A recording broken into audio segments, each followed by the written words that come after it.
السلام عليكم ورحمة الله وبركاته. معرفة كيف إذا ما تريد مثلا تحط بطاقة الهوية في طريقة، وبعدين ما عاد يطلبها منك أبد. عمل تحقيق. بعد ما تعمل تحقيق اعمل رجوع.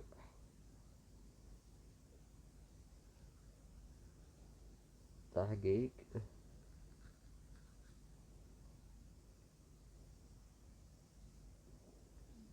رجوع. كذا لما تطلع لك لماذا تريد المغادرة، اعمل لدي مخاوف أمنية. بيطلع لك، بس ما بعرف الآن بيطلع ولا لا. كذا بيطلع لك ليش تريد المغادرة، أقول لدي مخاوف أمنية. لدي مخاوف أمنية، وعلى طول يرجع تأكيد. شوف الآن طلعت، شوف لدي مخاوف أمنية، تضغط عليها تعمل إرسال. كذا ما عاد راح يطلبوا منك تأكيد الهوية أبد. مع تحيات أبو ريان.